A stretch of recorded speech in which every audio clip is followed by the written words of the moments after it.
This show is sponsored by shit.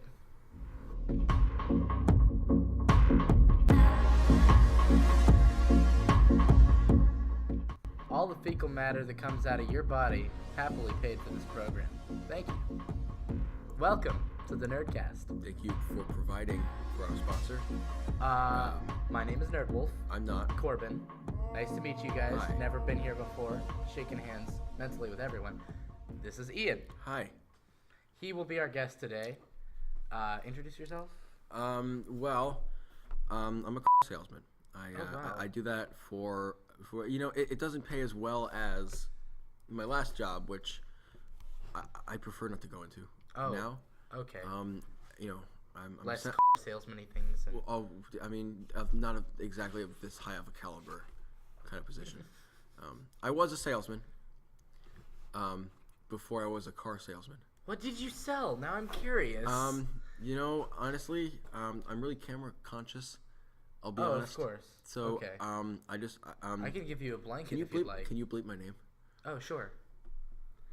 Great. So you don't want people to know that you're a... No, okay. Great. Okay. Thank you. That I really appreciate that.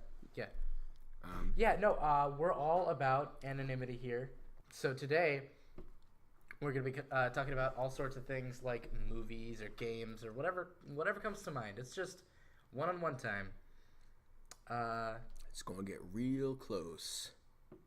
It's going to get a little intense. I don't know if you guys are ready for that. ASMR-y. Sorry, I leaned on my chocolate bar. Let me really quickly. Okay. Let me just hold on. Don't put the tinfoil in the... Perfect. Now we can get nice and relaxing. I'll be right back. I will never listen to this back. I dropped my candy. I got it. Okay. Let's talk about let's the get hot topic of the week. Speaking of hot topic, that's actually where I got my first shirt for the movie. Really? Yeah, okay. I don't have any Ready Player One shirts. We're going to be talking about Ready Player One. Yes, that's to a let given. everyone know. That's let me just segue. That's his favorite book ever. Yes. For someone who does so much reading that he's read that exact book probably upwards in the dozens of times. Potentially. Okay, less reading, more listening to. Right, I got the audiobook. Which, to be honest, I've done both. I've read the book and I had the podcast, the audiobook. I don't listen to books often, but I enjoyed that more than reading it. Just because Will Wheaton does such a good job. Yeah, and also it's just more like reading at your own pace. You have a tendency to maybe skip ahead or not absorb all the information properly. But with an audiobook, you just got to listen. It's all there. So I think it's just presented in a more... because and I enjoy books. With my ADHD, I will often skip over words to just summarize, and that messes up in a book like Ready Player One. Or I just can't read. Sometimes I just stumble over a word and completely forget to read it again. To fill you guys in, Ready Player One is a book with a newly coming out movie, not yet released, and after this movie as of now. By the time this comes out, hopefully it won't be released yet, so this will still be relevant. This won't be dated. Yeah. Ready Player One is a book about a guy named Wade Watts. He's an 18-year-old, I guess he's an orphan. What? Okay, I guess he's an orphan. Continue. He lives with his aunt, and they live in this post-apocalyptic world in 2045. Well, not apocalyptic, but... Post-energy crisis world. Post-crash, basically. Exactly. The economy fell in the toilet. I know everyone is poor now, but everyone's even Everyone's poorer. uber poor. Except they can all somehow afford this amazing technology called... Well, because it's... The Oasis. Yeah, it's a dime... Is it a dime? It's like a nickel. That's for the game. The actual, rig and stuff, that costs a lot of money. Oh, well, okay. The actual, standard issue... little console that comes with it. So, all right. We're not that far We're not yet. that far. Okay. In Ready Player One, there was this guy named James Halliday, and he actually came to fame around 2012 in this alternate book history. No, he's real. No, he's not. Yes, he's real. No, he's not. He's a real man. I looked him up. He's beautiful. And it only he came up in all the the book. Respect. He deserves. Well, I guess now if you look him up, he'll be in the movie. But Yeah, as of now, I'm gonna bring up the you look up Halliday, and nothing is there because James Halliday is the fictitious creator, well, co-creator of this company in this book. The company. I'm gonna interject. James Halliday is a real man, but he's a writer and an Australian wine critic. Please continue. Are you serious? Yeah, he looks kind of like a more interesting Danny DeVito. Oh wow. Like a more happy. He looks like that guy like that healthier was in Danny DeVito. fucking Turbo Kid. Like I've never seen that, guy. but he's referenced it. Yeah, we plentifully. We need to watch. Throw up James Halliday, the wine critic, on screen, or don't. Back to where we were. Go ahead. James Halliday created this video game console and game called the Oasis.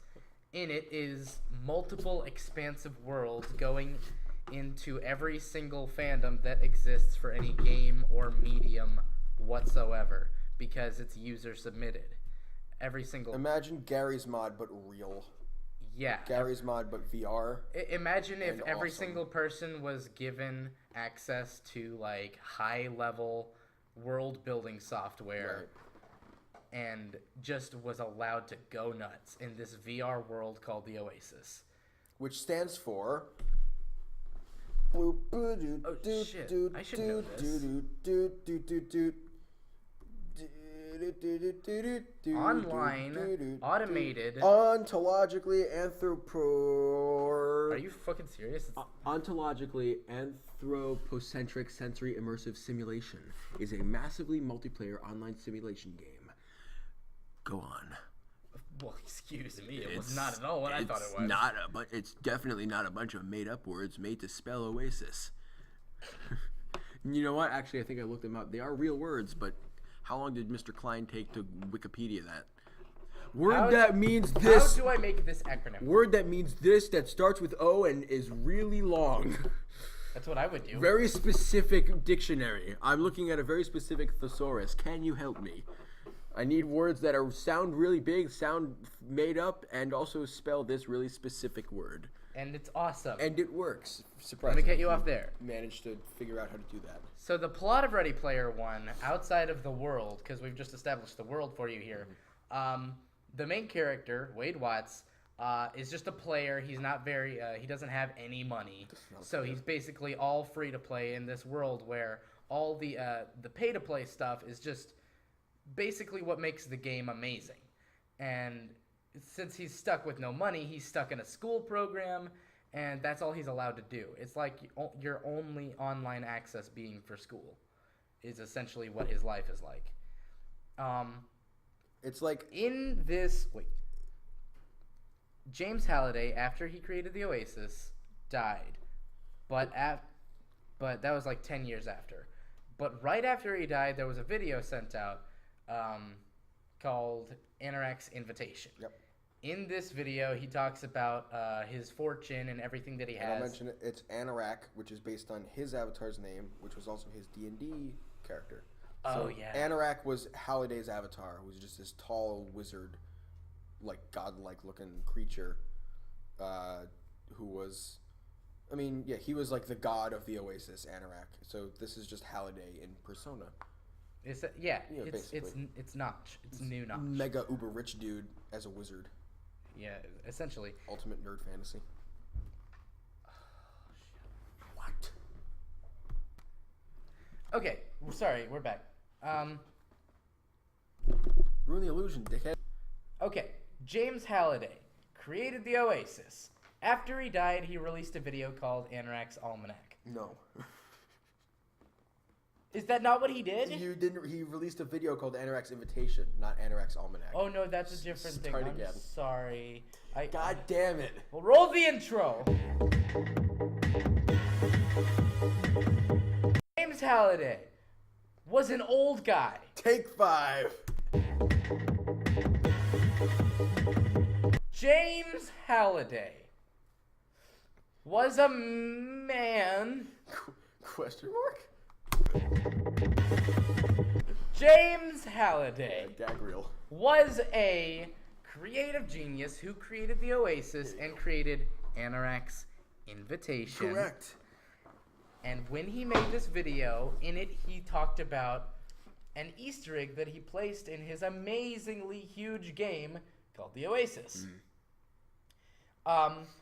The player that finds the 3 keys and the 3 gates to unlock the path to get to this Easter egg will inherit the entirety of Halliday's fortune and seize control of the Oasis.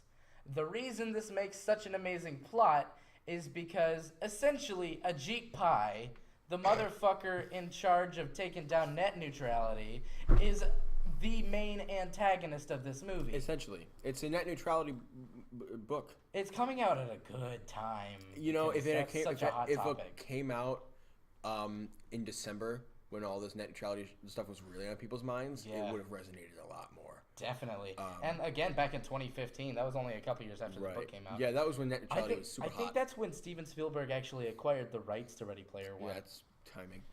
Speaking of rights, actually, let's get into movie talk.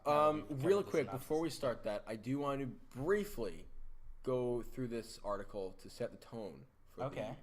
This article is by Vox. It's by Ton Vanderwerf, and it's labeled "Ready Player One is a truly awful book. I'm really looking forward to the movie." Let's read some of this. Ernest Cline's Ready Player One is a bad book. I'm going to preface by saying we're both huge fans of the book. Oh, yeah. We both love the book. We both are super big 80s. We love the movies, the music. We love it. That being said, here's the article. We can pick this apart as it happens. Ernest Cline's Ready Player One is a bad book.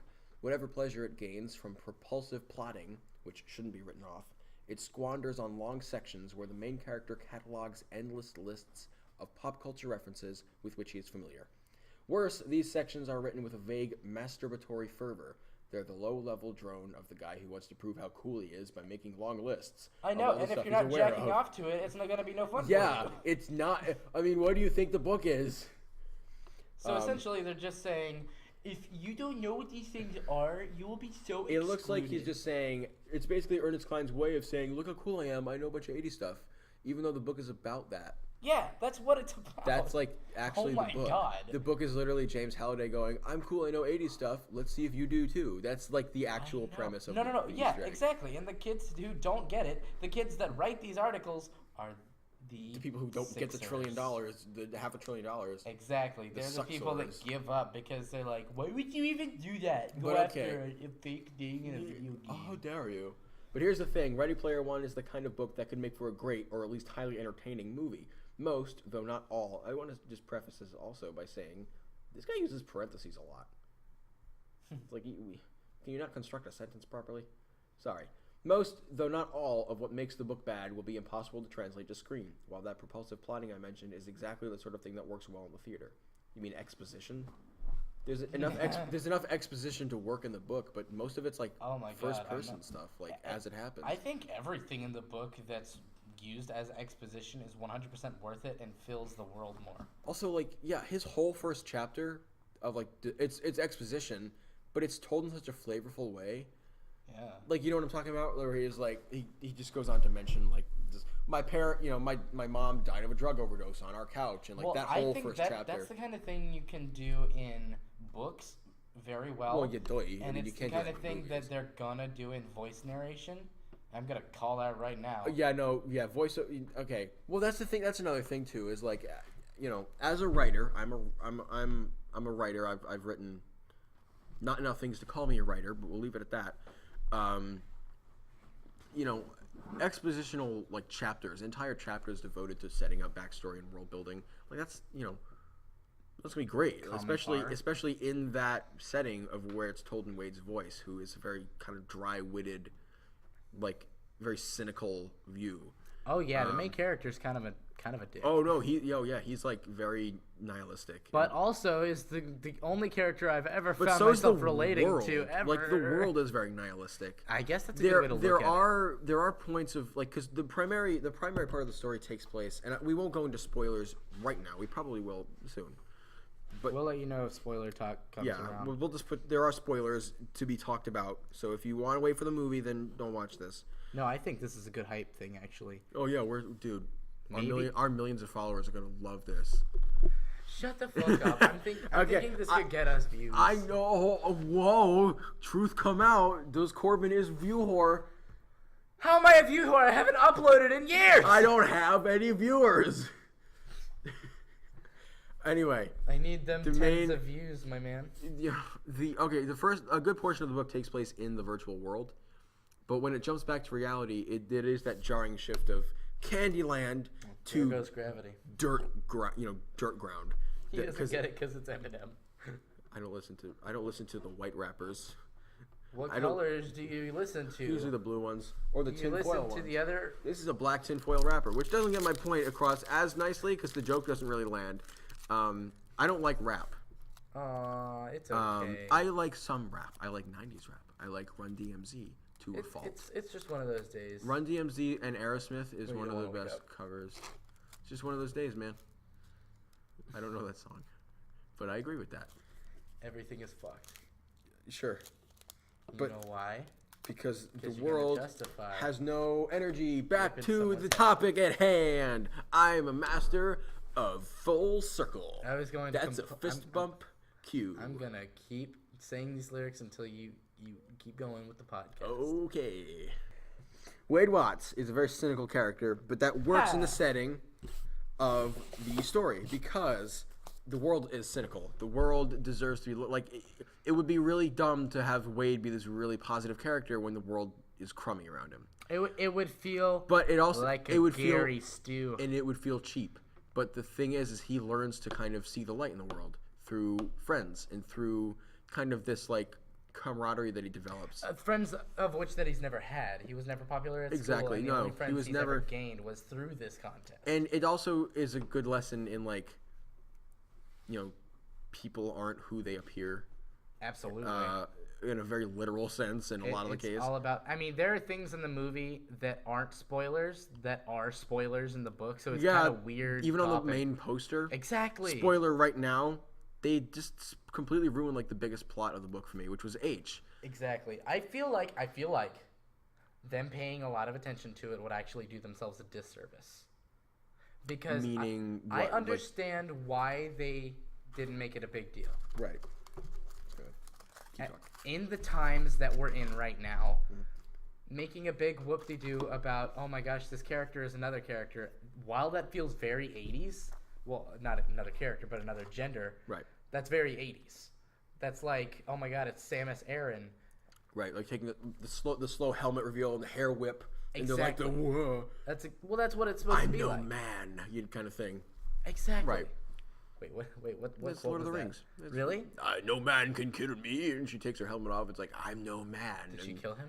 You've seen Return of the King, yes? I've seen Lord of the Rings, but all the elves look the same. She's not an elf, dude. She's from she's the king's daughter. She's the one human? It's the final battle where it's like the dude with the flail on the dragon.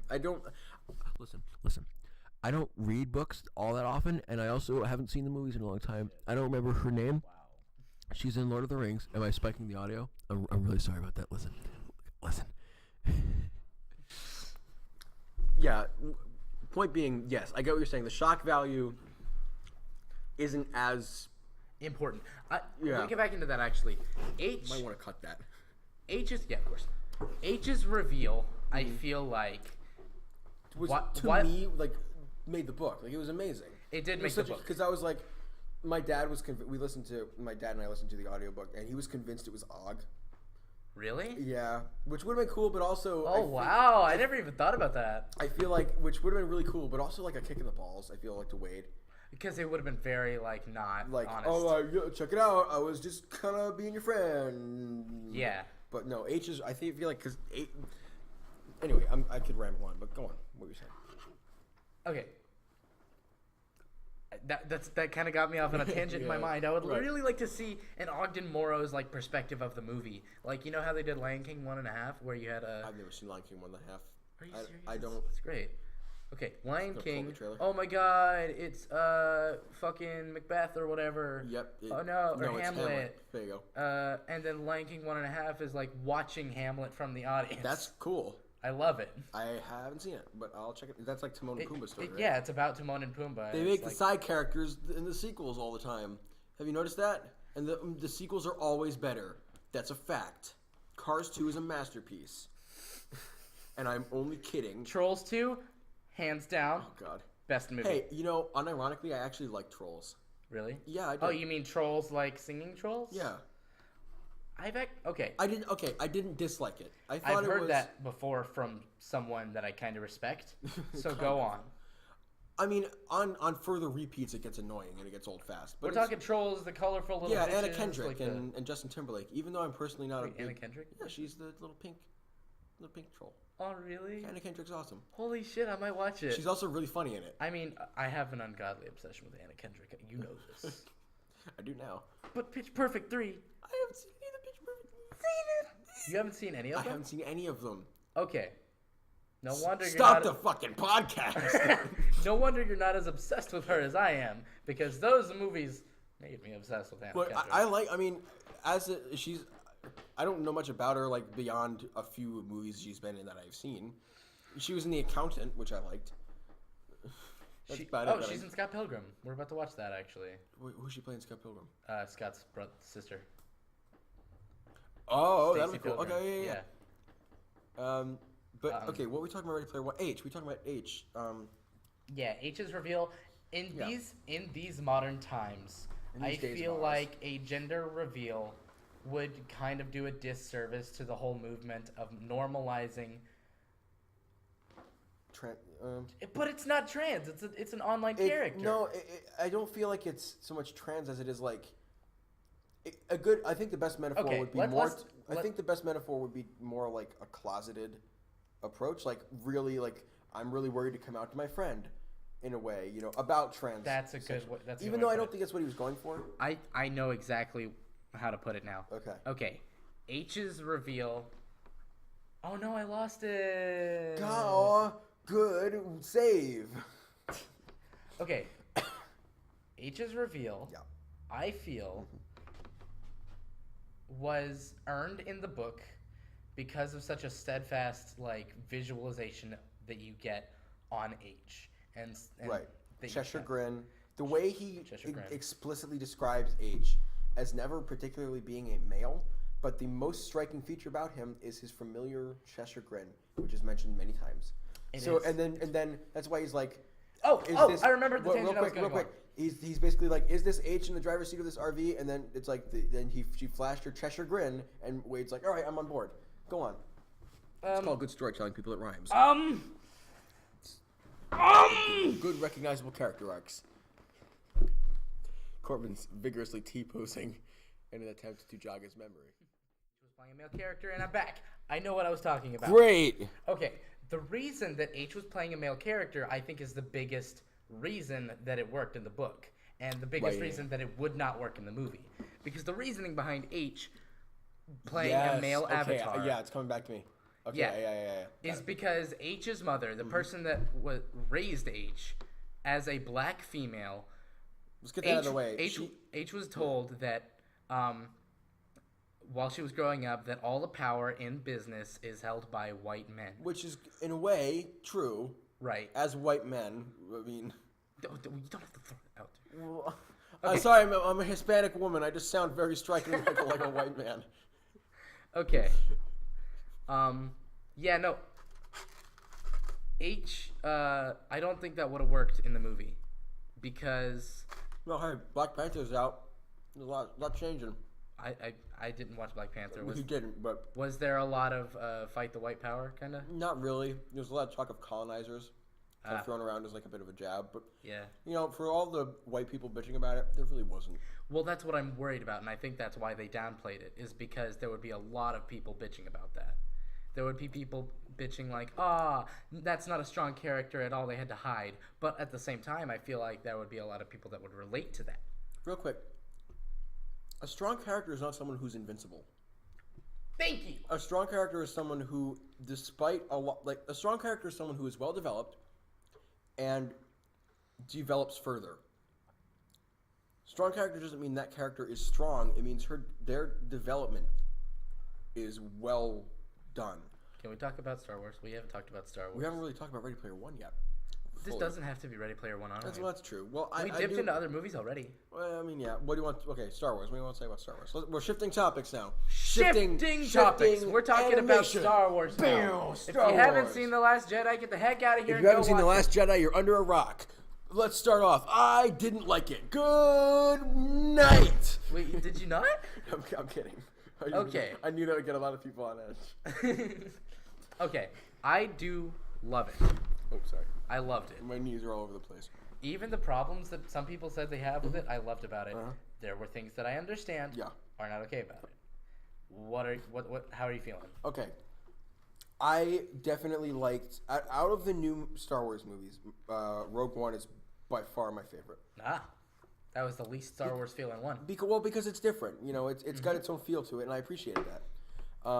I will say that I did enjoy The Last Jedi. I was entertained, as any good, as a movie reviewer, I feel like the lowest threshold for a movie is that it should be entertaining, and I really was thoroughly entertained. I am not really like a hardcore Star Wars fan. I do enjoy the movies. You know, I like getting into lore as much as the next person, but I'm not like, you know, I don't comb through the extended universe and find details. Corbin's smiling at me sheepishly. I don't try and nitpick. I'm not really like theory like that with this anyway. I am with other things, but not necessarily with Star Wars. So I wasn't as like put off by a lot of the stuff about Snoke. Spoilers, by the way, but you've already seen it. Who's kidding? I wasn't as put off with all that stuff so much as other people were in terms of the theories.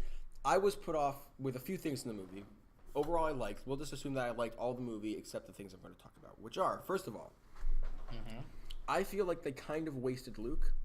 I feel like the way he was done and the way his backstory was kind of came out over the movie was a little uncharacteristic, in my tastes, or my particular view of it, because I feel like it was a little weird to me. This is like the biggest thing in the movie that really struck me and it stayed with me, was that he would forgive his father, the man who murdered millions, was a ruthless dictator for like 30 years or something, over a decade.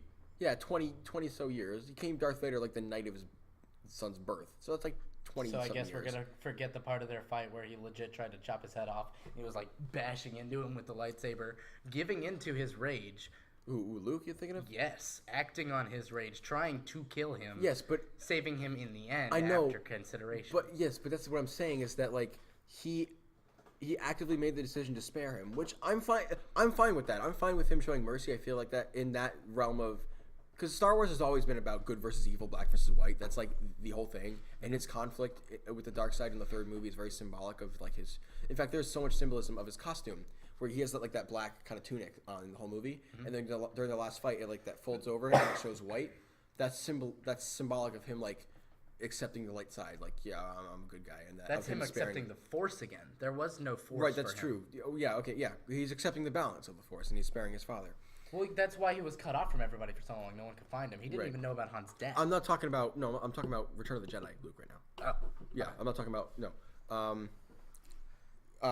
because he spared his father. I'm fine with that. What to me was uncharacteristic is that after his million murdery father dude, dictator man, he saw good in him.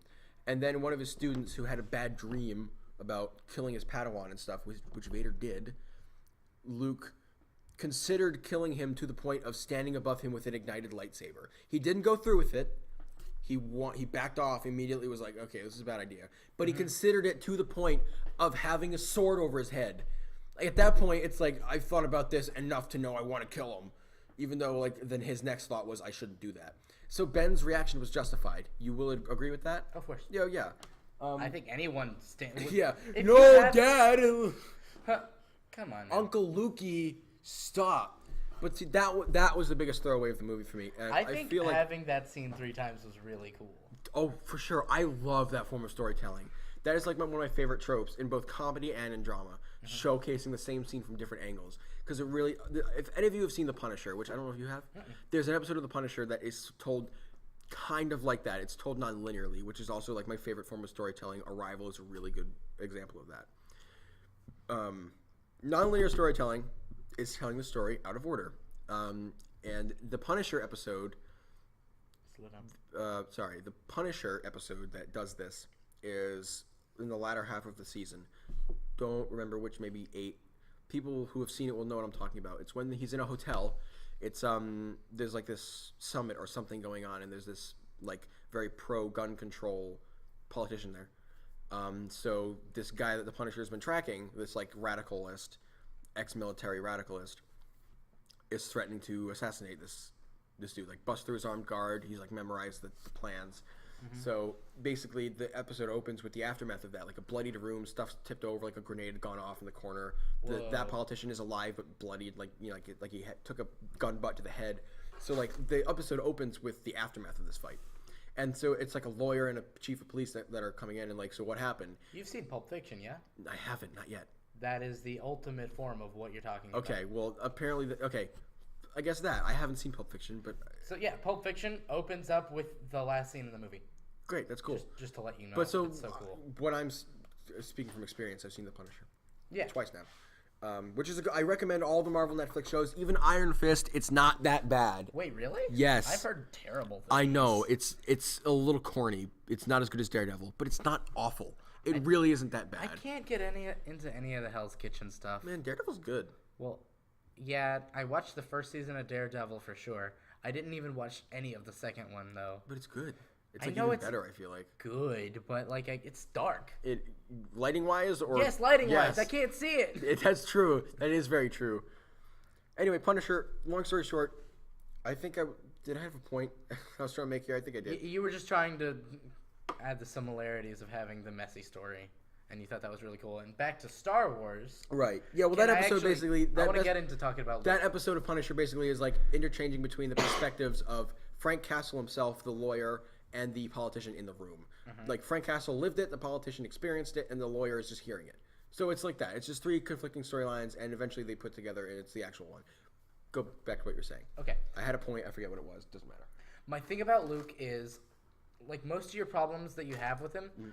Not only are solved by the book that I haven't even read, mind you. I'll rebuttal that in a minute. We'll get back to that. And I already know what you're going to rebut with. A complete story shouldn't have to be told by completing the rest of the story in a novelization. Not necessarily.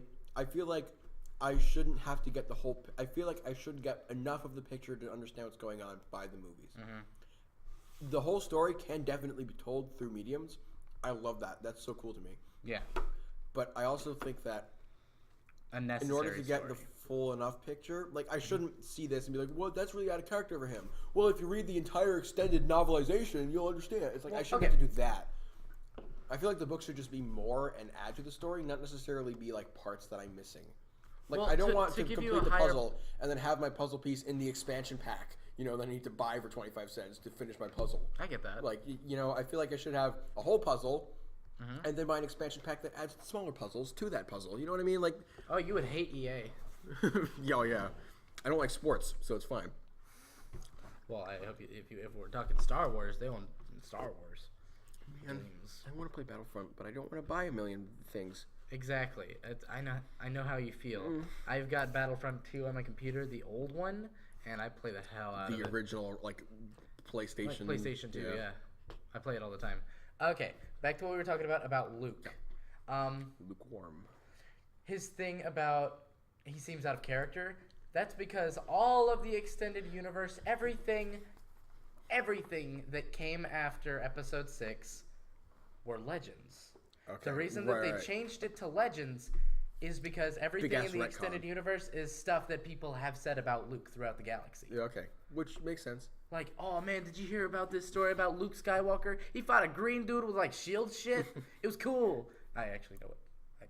That was a thing that he did. I'm taking your word for it. You could say anything right now and I'd have to believe you because I'm not reading that shit. Okay. Luke grew 5 hands. Well, when it comes and beat a man to death. When it comes to being out of character for Luke, after learning about him being disconnected from the Force, he kind of gets disillusioned through the years. You mean like he gets more paranoid? He's disconnected from the Force, which is the only thing that keeps him from being the whiny little bitch he was on Tatooine. That's true. So that was something he was in tune with. I want to go to Toshi power station and get some power converters. I'm gonna go to the power station and get some Toshi converters. I gotta convert every... Mom! Uncle Ben, give me some goddamn blue milk. I gotta go get the Tushy converters. Don't die while I'm out, you I'm weak cutting ass. this out. This isn't funny. Yes, it is. This is the funny stuff. This is what people paid for. This is a YouTube Red series. You people pay for this shit? Oh my god, I'm sorry. This is YouTube Red, dude. This is RedTube. Oh, This is on RedTube. I will upload it to RedTube. I'm 19 and I could. Yeah. Okay. I'm just gonna start doing dual uploads to YouTube and to RedTube. And then watch like. It's like just keep an eye on the stats on both of them. One will tank and one will skyrocket, and I'm not telling you which is which. It's not YouTube, not these days. RedTube's where it's at, dude. We were having an intelligent discussion about Luke Skywalker. Yes, back to Luke Skywalker. Okay. Keep talking to me. What were like things that you found were issues well that was with the movie? that was I feel like the big thing. The second thing was a Canto Bite, the casino planet. Everyone yes. in unison was like, It suffered from kind of middle of the sandwich syndrome, where you have two big old pieces of bread and a single slice of roast beef. I know, it was the and roast BLT beef is syndrome. Great, but not with two big slices of bread. It was BLT, but just the LT Just the part. lettuce. It's like having a lettuce sandwich. It's like having a soggy tomato sandwich. No. What it is, it's like having garlic bread, lettuce, and garlic Let's bread. stitch this analogy because it's getting off topic. No, what it is garlic bread. It's like a sandwich if a sandwich sucked.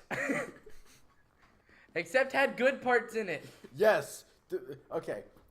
It's like the sandwich, the bite of the sandwich goes, ooh, ooh. It's like having a jelly donut with cream filling, but like the very middle of the cream filling is like a little rotten. So it's like kind of chewy, but it's okay because you got the rest of it anyway and you can just spit it out. No, it's more like, you bought it. You might as well finish it.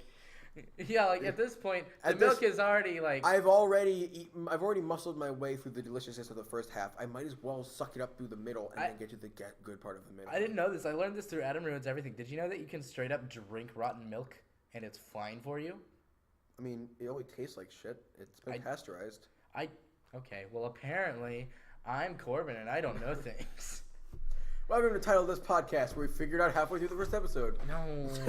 I'm Corbin, and I don't know things. Back to my point, Canto Bite sucked. There was the middle of the sandwich that no one liked. While it, it had a very prequely feel. But it had purpose. It did. And you know what? I want to say something.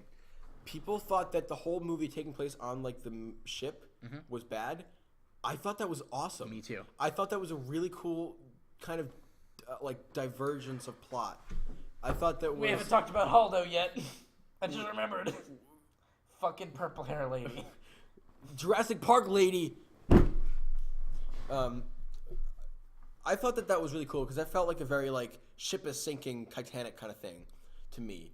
Yeah. In a way, because it was like the Titanic. And they wouldn't have had that chase scene without the very beginning of Poe going in and killing everybody. Which was an awesome scene. I was grinning the whole way through that scene. Yes, what an opening scene. Did you laugh at all during the movie? Because I totally did. God, yeah. The movie was funny. Okay. Poe is just the greatest. People are apparently mad that it was funny. Okay, yeah, I know. Trying to be too good. I had a good time. Damn it! That's not what I wanted. I want Star Wars to suck. Man, it was so stupid because like that. The originals are funny.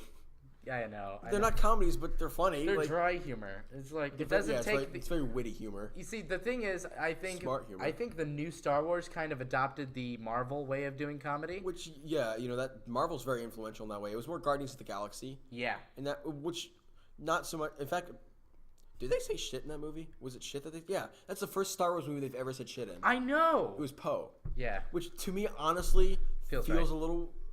As Poe, yes, but in Star Wars, I feel like the language barrier is a little, like, those words wouldn't have. I mean, this is getting into like lore, but those words wouldn't have existed. I agree with you because I am such a fucking nerd that I've played Star Wars the role-playing game, and in it, instead of cussing, we would say Mandalorian words that were real from like the lore. Nice. So Mandalorian words.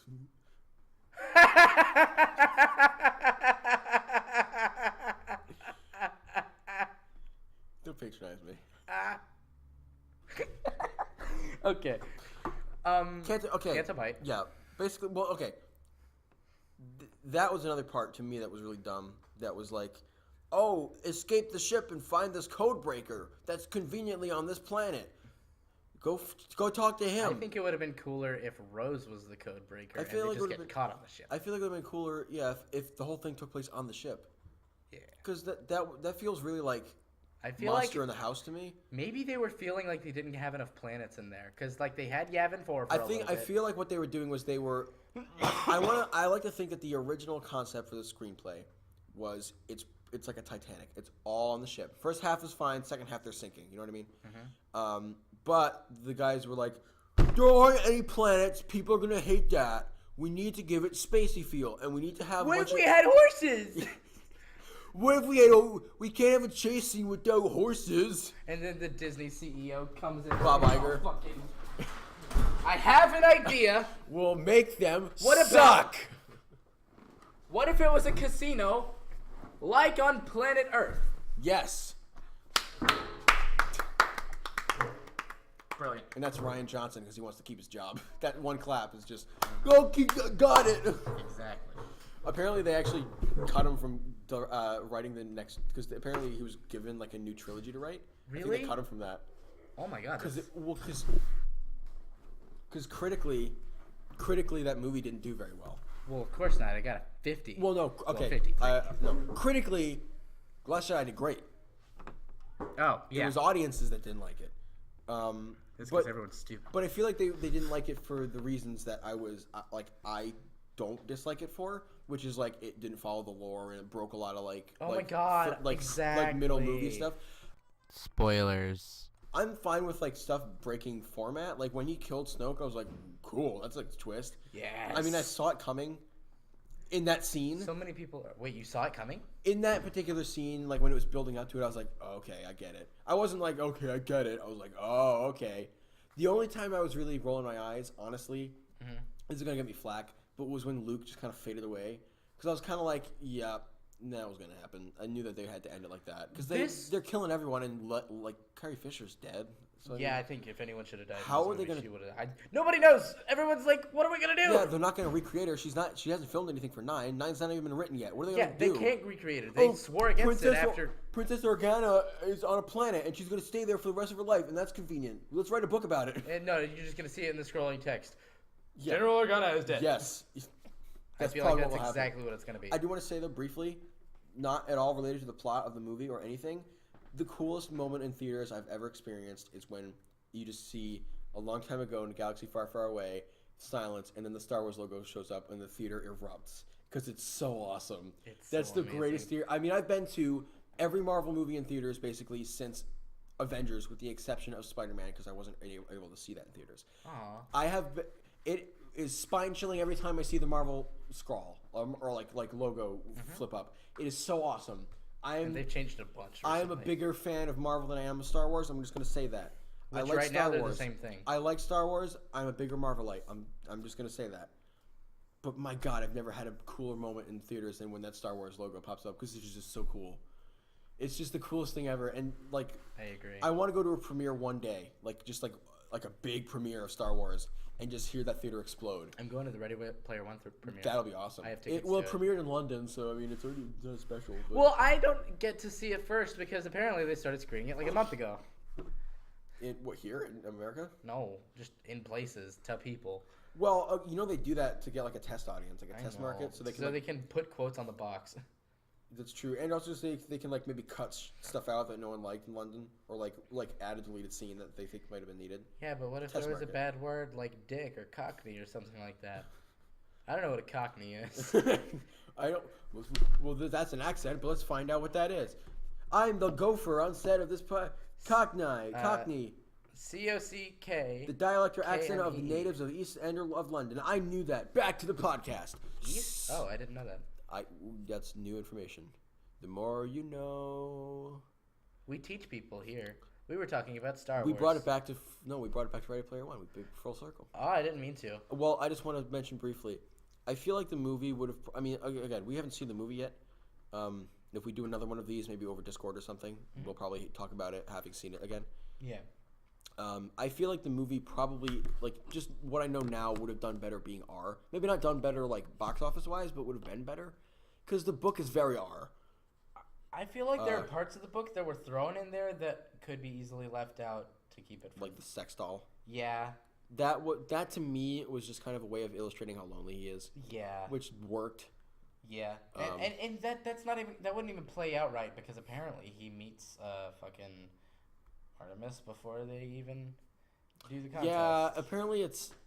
So the movie looks like it's doing things way different. It does. It looks like it's really taking things in which, a different direction. You know, I'm fine with if it, you know, because, like, a faithful adaptation would have been cool, but it also would have been predictable, and we knew it, what was happening. Exactly. We know going in that there's going to be a fight at Castle Lanarek. Which is going to be so cool. He's riding a giant fucking scorpion. There's going to be video games everywhere. I think it's going to be Avengers style. That's going to be the entire third act. That whole third act battle is going to be the third act. Oh, that sounds like a long battle. That's Avengers. You've seen the Avengers. That's what the Avengers is. It's the entire third act is a battle. Yeah, and there weren't even like specific characters they were battling.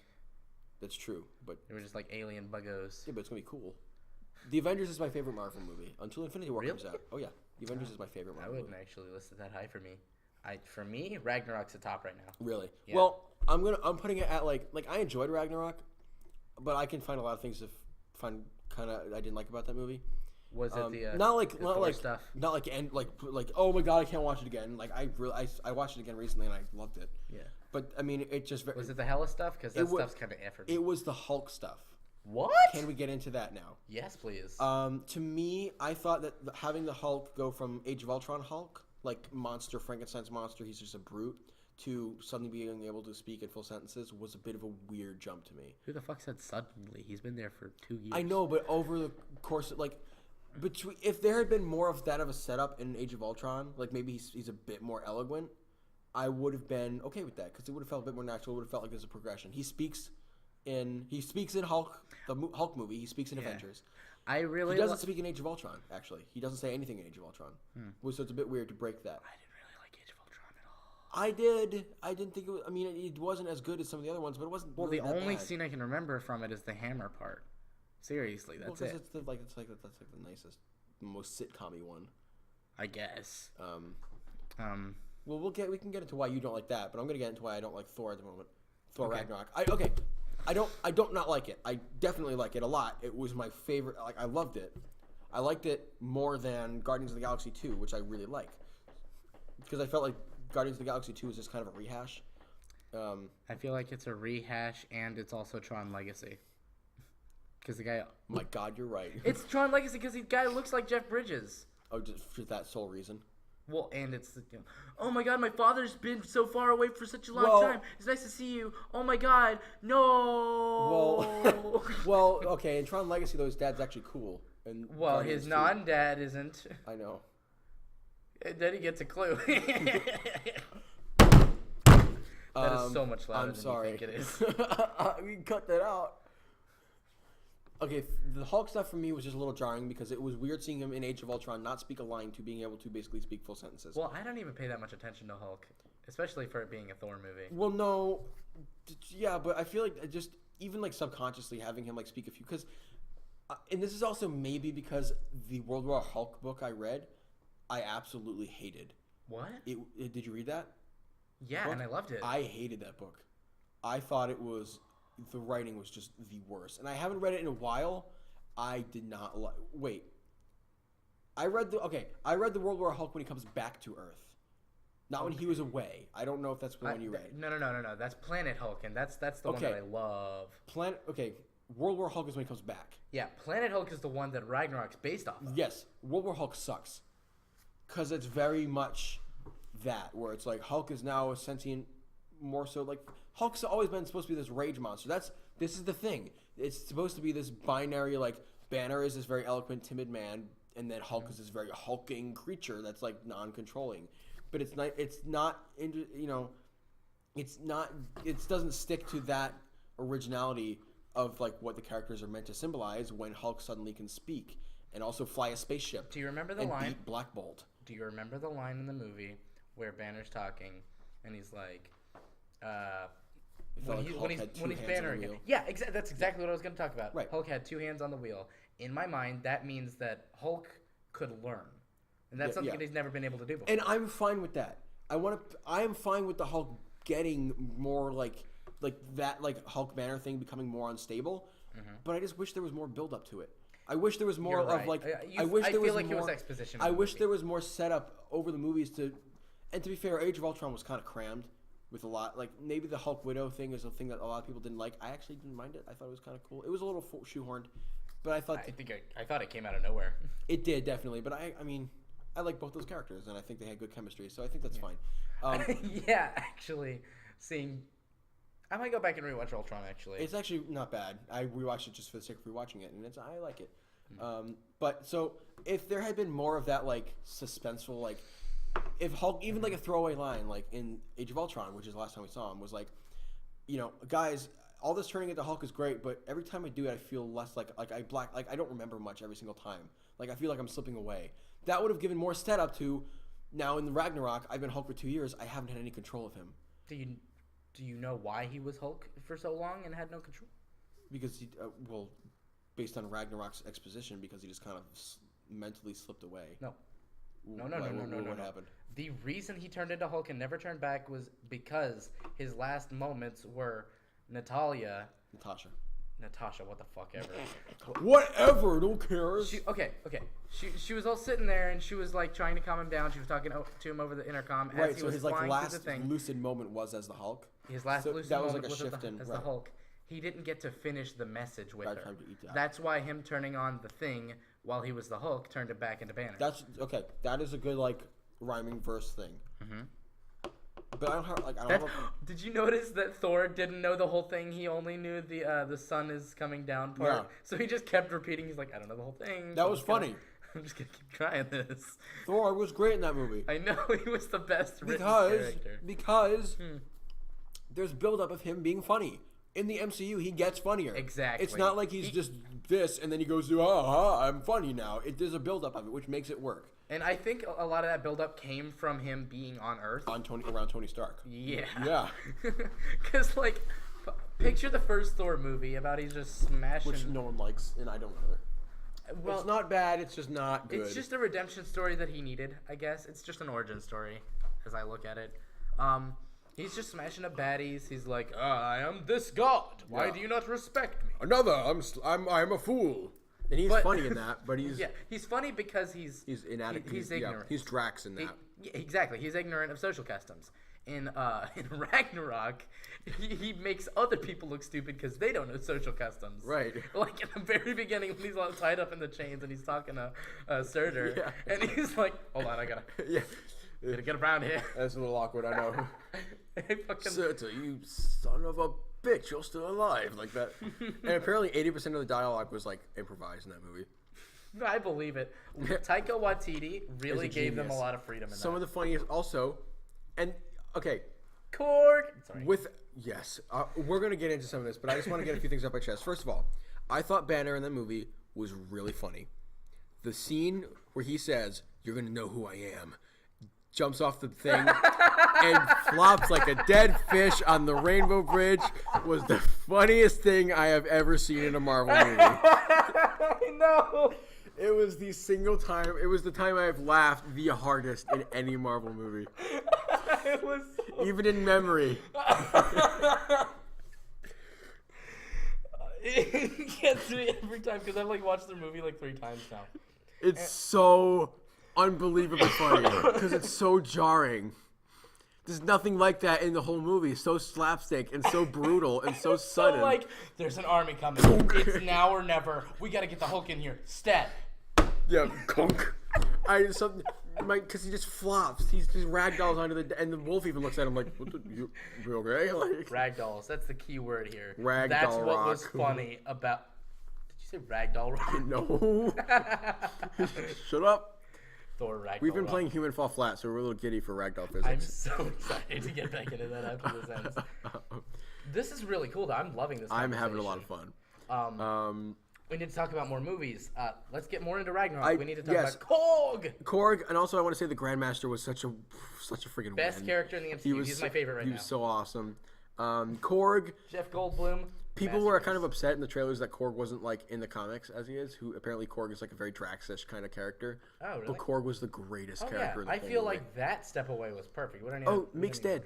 Yeah, I stomped on him on the bridge, and I just feel really bad about it. So I've been carrying around all day. Oh, he's alive, guys! He's alive. Well, sorry. What was your question, bro? And then like, piss off, ghost. You know that was the director. That was Taika Waititi. That's Taika Waititi with a sign of Korg's face above his head because Taika Waititi's short. Well, you know that's how he talks, right? That's like. No, I know. He's New Zealand. I love that accent so much. He is the greatest. It's so weird. It doesn't have any like. Sorry to any of our New Zealand fans. I know we have an international reach.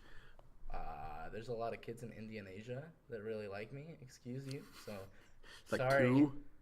Indonesian kids. For making fun of New Zealand. No one's ever gonna watch this. I don't know why I'm apologizing. Sorry specifically to India, New Asia for making fun of New Zealand. Even Australia makes fun of New Zealand. Is that where it is? New Zealand's not in Australia. Oh, New Zealand's its own continent. I forgot. It's its own country. I mean, yeah, it's like a chain of islands. It's where The Hobbit was filmed. New Zealand's its own continent. There are 8. Oh my god. Are you? I'm almost positive you're wrong about that. But let's look it up. Continents of the world. I'm pretty sure it's part of Europe. Press F12, hover over 7, change it to 8. This is the most widely adopted model, and it classifies the following 7 continents: Africa, Europe, Asia, a song, and 2 great bands from the 80s. I am America. Africa, Europe, Asia, North America, South America, Australia, or Oceania, and Antarctica. I once dated a girl named Oceania. That's a lie. That was a weird joke. Okay. Where's Oceania? Oceania's Australia. It's just another name. I meant your girlfriend. She's in New Zealand. We landed it. New Zealand's part of Australia, but it's its own country. In the similar way that Canada is part of North America. So wait, you're telling me an entire continent is one It's country? not a continent. It's a chain of islands. I'm not talking about New Zealand anymore. I'm talking about Australia. Yes. Australia is one country. Yeah. So is Antarctica. Antarctica's a country.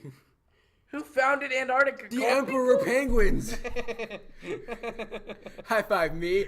All right, I'm done. Penguins can't high five. Oh my god, you're right. And that's a good place to end that off. All right. Thank you guys for joining us for this podcast. We made no progress in this episode. We shit talked about movies for like about an hour. Corbin just wants to play Human Fall Flat. That's why he's stopping. Kinda. I'm probably gonna trim this down a little bit. My country of Africa. Everyone, listen up. In my country of Africa. Okay, let's get real for a second. You guys are valid. You guys are the biggest country in the world. Everything I'm saying is false. Have a great day. There's blood on my fingers. Eat lots of ice cream. Corbin's gonna wash his fingers. Blood on my fingers. There's lots of blood on his finger. Oh wait, that's jelly. Thank you guys. I'll see you guys tomorrow.